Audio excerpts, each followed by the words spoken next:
Hello বন্ধুরা, চলে এলাম তোমাদের কাছে একটা নতুন ভিডিও নিয়ে। তো আজকে হচ্ছে 24শে ডিসেম্বর, কাল 25শে ডিসেম্বর, বড়দিন, আমাদের ক্রিসমাস। তো ঠিক সেই কারণেই ছেলের বায়না আর আমিও ভেবে দেখলাম তো চলো ঘরে কেক বানাই। কারণ তোমরা জানো আমি আগে অনেক কেকের ভিডিও ছেড়েছি, নানা রকম আমি কেক বানিয়েই থাকি প্রায়। তো আজকে পুরো বড়দিনের যে ফ্রুট কেক হয় সেই কেকটা বানাচ্ছি। তো ভাবলাম চলো তোমাদের সাথে একটু শেয়ার করে নিই, যে কেকটা যখন বানাচ্ছি তোমাদেরকে একটু দেখিয়ে দিই কীভাবে বানাচ্ছি। তো চলো তোমরা দেখে নাও আমি কিভাবে কেক বানাচ্ছি, আর ফাইনালি বানানো হয়ে গেলে তো তোমরা পুরোটাই দেখতে পাবে। আর আমার পাপা বায়না করেছে, আগের বারে তোমরা ভিডিওটা হয়তো দেখেছো, একটুখানি ওই ক্রিসমাসের যে ট্রিটা হয় আর কি সাজিয়েছিলাম। তো এবারে জানি না পুরোটা পারবো কিনা করতে, কেননা কিছু ছিঁড়ে গেছিলো আগের বছর, কাগজ তো কম আছে। তো যেটুকু হবে ওকে একটু জাস্ট করে দেবো, কারণ সময়ও কুলাতে পারবো না বানানোর জন্য। তো আপাতত কেকটা বানিয়ে ফেলি, তারপর বাকিটা পরে দেখছি কখন কি কোনটা করছি। তো চলো কেকটাই বানানো স্টার্ট করি, কেকের রেসিপিটাই তোমরা দেখতে থাকো। বন্ধুরা প্রথমেই দেখো চলে এসেছি, কমলা লেবুর রস করে নিলাম, কারণ এখানে কমলা লেবুর রস লাগবে। আর এই রসের মধ্যে কিছু কিশমিশ আর এই যে টুটি ফুটি, তো আমি লাল কালারটাই পেয়েছি, বাকি কালারগুলো পাইনি। তো ভিজিয়ে দিলাম, ওটা এখন ভিজবে 1 ঘন্টার জন্য। আর এখানে দেখো আমি কাজু গোটা কিছু কুচি করে কাজু কেটেছি, এগুলোকে চেরি ফল নাকি বলে সেই ফল একটা গোল করে কেটেছি একটু কুচি করে, আর কিছু কিশমিশ রেখেছি সাথে। তো এগুলো সাজানোর জন্য রেখেছি, আর কিছুটা একটু ভেতরে দেবো বলে রেখেছি। তো তোমরা দেখতে থাকো, এক এক করে সব তোমাদের বলে দেবো। আর দেখো এখানে কড়া বসিয়ে নিয়েছি, নিয়ে এখানে চিনি নিয়ে নিয়েছি। তো 1 বাটি চিনি নিয়েছি। তো আমি বাটি মেপেই করব পুরোটা, তাতে মাপটা ঠিকঠাক থাকলে কেকটাও ঠিকঠাক হয়, ঠিক সেই কারণেই। তো 1 বাটি চিনি নিয়েছি, নিয়ে এবার আমি এটাকে এখন ভালো করে ক্যারামেল বানিয়ে নেব। তো দেখো আমার ক্যারামেল হয়ে গেছে, এবং এতে অল্প করে একটু জলও দিয়েছি, দিয়ে একবারে এটাকে রেডি করে ফেলেছি। তো এটাকে এখন আমি ঠান্ডা হওয়ার জন্য রেখে দেবো, দিয়ে ততক্ষণ বাকি কাজগুলো সারতে থাকি। আর ওদিকে কমলা লেবু দিয়ে টুটি ফুটিটাও ভিজিয়ে রেখেছি, মানে ড্রাই ফ্রুটের মধ্যে যেগুলো, তো ওটাও ভেজানো থাক 1 ঘন্টা, আর এটাও ততক্ষণ ঠান্ডা হতে থাকুক। তো চলো নেক্সট কাজগুলো সারি। তো দেখো এখানে আমি 2টো বাটি নিয়েছি, এই একটা বড় বাটি, মানে এটা ছোট বাটি, এই ছোট বাটিটাকে আমি হাফ বাটি ধরেছি হিসাবে। তো এই হাফ বাটি দুধ নিলাম, এটাকে আমি হাফ বাটি করেছি এই বাটিটা।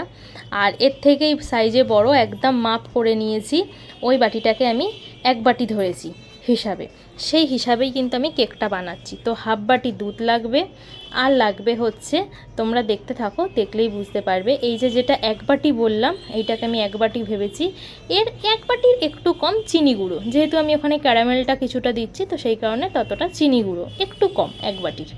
তো চিনি গুঁড়োটা দেবো, দিয়ে এবার ওই যে হাফ বাটি দেখালাম যেটা দুধ দিয়েছি, ঠিক ওই হাফ বাটির 1 বাটি দেবো সাদা তেল, একদম ফ্রেশ তেল, কোনো রান্না করা পোড়া তেল নয়, মানে কোনো ভাজাভুজি করার পর যে তেল বেঁচে যায় সেই তেল নয়, একদম ফ্রেশ তেল দিলাম।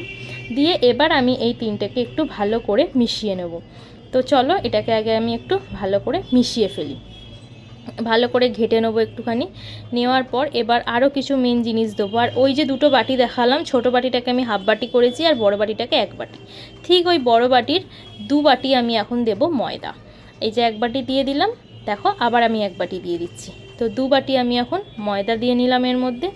আর দেব এই হাফ বাটির একটু কম, মানে হাফ বাটি যেটা বানিয়েছি ওই বাটির মানে পুরোটা ভর্তি না দিয়ে একটু কম হচ্ছে দুধের, মানে গুঁড়ো দুধ দিয়ে আমি এটাকে এখন একটু ভালো করে মিশিয়ে নিচ্ছি। তো গুঁড়ো দুধটা দিলে বেশ টেস্ট হয়। আর সামান্য একটুখানি নুন না দিলে নয়, জাস্ট একটুখানি টেস্টের জন্য নুনটা, আর কিছু না, একদম একটুখানি চিমটি কেটে দিয়ে। তো চলো এটাকে এখন ভালো করে একটুখানি মিশিয়ে নেবো পুরোটাকে। তো এক সাইড দিয়ে আমাকে ঘোরাতে হবে, বা এদিক ঘোরাতে ঘোরাতে আবার ওদিকে ঘোরাবো, এরম করলে কিন্তু হবে না, তাতে ময়দাটা ডেলা পেকে গেলে সমস্যা হয়ে যাবে। তো এক সাইড দিয়ে ঘুরিয়ে ঘুরিয়ে ভালো করে ময়দা যতটা আছে নিয়ে ভালো করে এটাকে এখন আমি মাখিয়ে নেব। মাখিয়ে নিয়ে তারপর দেখো আর কি কি দিচ্ছি। এবার ওই যে টুটি ফুটিটা ভিজিয়ে রেখেছিলাম কমলা লেবুর জুসে, ওইটা আমি এখন পুরোটা দিয়ে দিলাম। তো এইটাকে এখন আবার এর সাথে ভালো করে এখন একটু মিশিয়ে নেব।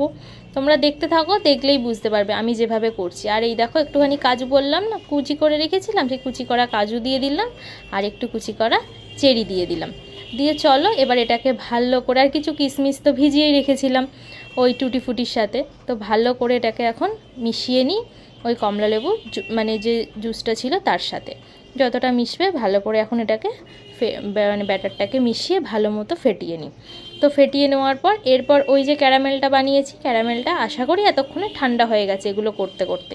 তো এবার কিন্তু আমাদেরকে মনে করেই ক্যারামেলটা দিতে হবে। তো চলো দেখি ক্যারামেলটা দিয়ে দেওয়া যাক এবার এর মধ্যে। তো দেখো এই যে ক্যারামেল ঠান্ডা হয়ে গেছে। তো আমি পুরো ক্যারামেলটা ভালো করে যে কড়াই করেছি আমি যে পাত্রে, তা সেটা থেকে ভালো করে কাচিয়ে কুচিয়ে নিয়ে একদম পুরো ক্যারামেলটা দিয়ে দেবো। দিয়ে এবার এটাকে ভালো করে কিন্তু পুরো ব্যাটারটার সাথে মেশাতে হবে। এখানে একটু ধৈর্য ধরে সময় নিয়ে ভালোভাবে মেশাতে হবে।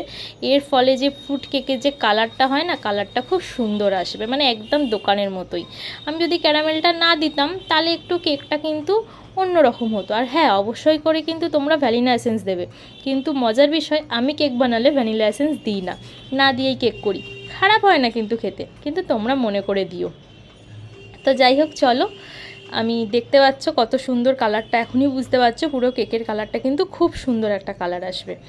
তো এবার এটাকে ভালো করে একদম মিশিয়ে নিই। আর তোমরা বুঝতেই পেরে যাবে যে ব্যাটারটা রেডি হয়েছে কিনা, সেটা আমি তোমাদের দেখিয়ে দিচ্ছি। দাঁড়াও, আগে কড়াটাকে ভালো করে মুছে আমি পুরো যেটুকু আর একটু বেঁচে ছিল কড়ার মধ্যে আর কি লেগে আছে, যেহেতু ক্যারামেল হয়ে গেছে একটু তো জমে গেছে, তো ওটাকে টেনে টুনে নিয়ে ভালো করে আগে দিয়ে নিয়ে ভালো করে একদম ব্যাটারটা রেডি করে ফেলি আমি, কেননা আমাকে বসাতে হবে ঝটঝট। তো দেখো ভালো করে আমি এটাকে মিশিয়ে মিশিয়ে একদম রেডি করে নিয়েছি। এবার রেডি হয়েছে কিনা তোমরা বুঝবে কি করে, দেখো দেখো ঠিক এইরকম থিকনেসটা হবে। দেখছো পুরো আমি যেটা দিয়ে নাড়ছি ওটা থেকে কিন্তু পুরো ঝরে পড়ে যাচ্ছে, একটু ওর গায়ে লেগে থাকছে না। তাই জন্য বুঝে যেতে হবে যে ব্যাটারটা একদম পারফেক্ট রেডি হয়ে গেছে। আমার কিন্তু সব দেওয়া হয়ে গেছে ভেতরে, আর একদম ব্যাটারও আমার রেডি। তো চলো এবার বাটি রেডি করে নিই যার মধ্যে আমি বানাবো। তো চলো দেখো, আমি এই বাটিটার মধ্যে বানাবো, আমি বাটিতেই বানিয়ে থাকি। তো হাজব্যান্ড এবার একটা ফয়েল এনে দিয়েছে, বললো একটু দোকানের মতো হবে তাই। তো একটা ফয়েলে করব আর একটা বাটিতে করব, দুখানা করব, সেই কারণে তো আমি ভালো করে একটুখানি বাটার মাখিয়ে নিলাম, নিয়ে একটুখানি ময়দা দিয়ে করে নিলাম, নিয়ে আর একটা পেপার দিয়েছি। এইবার কেকের মধ্যে যে ব্যাটারটা বানিয়েছি তার মধ্যে দিয়ে দিচ্ছি হচ্ছে একটুখানি 1 চামচ দিলাম হচ্ছে বেকিং পাউডার, হাফ চামচ বেকিং সোডা আর 2 চামচ ভিনিগার। এটা একদম কেকটা বসানোর আগে দেব, আগের মুহূর্তে দিয়ে ভালো করে মিশিয়ে নিয়ে কেকটা বসিয়ে দেবো। তোমাদের বাটিটাও রেডি করে নিয়েছি, দেখিয়েই দিলাম যে দুটো বাটি রেডি করেছি, মানে একটা ফয়েল আর একটা বাটি, দুটোর মধ্যে আমি বাটার মাখিয়ে নিয়েছি ভালো করে। আর এখন এই 3টে জিনিস দিলাম, দিয়ে আরেকটু ভালো করে এটাকে মিশিয়ে নিই, মিশিয়ে নিয়ে এবার কিন্তু আমি পাত্রের মধ্যে ঢেলে দেবো, যেটার মধ্যে যতটা আর কি ধরবে ততটা করে দুটো জায়গায় ভাগে ভাগে ঢেলে দেবো। আর একটু ভালোভাবে আমি মিশিয়ে নিই। তো চলো এবার ঢেলে দিই। দেখো দেখতেই পাচ্ছ ফয়েলের মধ্যে ঢেলেছি, ঠিক হাফের একটু বেশি ঢালতে হবে, কারণ এটা হওয়ার পর তো একটু ফুলে যাবে, ঠিক সেই কারণে। দেখো একটা ফয়েলটাতে রেডি করে ফেলেছি। এবার চলো বাটির মধ্যেও আমি ঢেলে পুরো রেডি করে ফেলি, যতটা আমার আছে পুরোটাই। আর অবশ্যই পুরোটা ঢালার পর কিন্তু বাটিটা একটুখানি ঠুকে নিতে হবে, সেটা যে পাত্রেই করো না কেন। আমি ফয়েলটাও ঠুকে নিয়েছি এবং এই বাটিটাও ঠুকে নিয়েছি। তাতে কি হয়, ভেতরে যে বাবল তৈরি হয় সেটা থাকে না, তাতে কেকটা খুব সুন্দর হবে। তো আমি এগুলো জানতাম না, কেক করতে করতে শিখেছি, তাই তোমাদেরকেও জানিয়ে দিলাম। আর এদিকে দেখো আমি বসিয়ে দিয়েছি, তোমরা জানো আমার মাইক্রোওভেন নেই, আমি বালি হিট করে থাকি। তো যেহেতু আজকে দুটো করব, তাই দুটো উনুনে দুখানা ডেচকি বসিয়েছি, কেননা বালি হিট করতে হবে, সেই কারণে দেখো দুটো উনুনে দুখানা বসিয়ে দিয়েছি। বালি হিট হচ্ছে, কেকটা বসিয়ে দিই। তো দেখো কেক বসিয়ে দেওয়ার প্রায় 30 মিনিট পর এসে আমি ওপরটা একটু সাজিয়ে দিলাম, কেননা প্রথমেই যদি সাজিয়ে দিতাম তাহলে কেকটা ফোলার সময় এগুলো ভেতরে ঢুকে যেত। সেই কারণে আমি ঠিক 30 মিনিট হয়ে যাওয়ার পর এসে এগুলো সাজিয়ে দিলাম। একটার মধ্যে সাজিয়ে দিয়েছি, চলো আরেকটাও সাজিয়ে দিই। দেখছো ওপরে কত কিছু চাপিয়েছি, তার কারণ এটা না গরম হওয়ার পর ঢাকনাটা ফাঁক হয়ে আসে, কি করব, তাই যা পেয়েছি সব ওপরে চাপিয়ে দিয়েছি, যাতে একটুও না ভেতরের গরমটা বেরোতে পারে, সেই কারণে। দেখতে পাচ্ছ কতটা হয়েছে, মানে 50% হয়ে আসবে, ঠিক তারপরেই এটাকে সাজাতে হবে। তো চলো আমি এই বাটিটাও একটু সাজিয়ে দিই সুন্দর করে।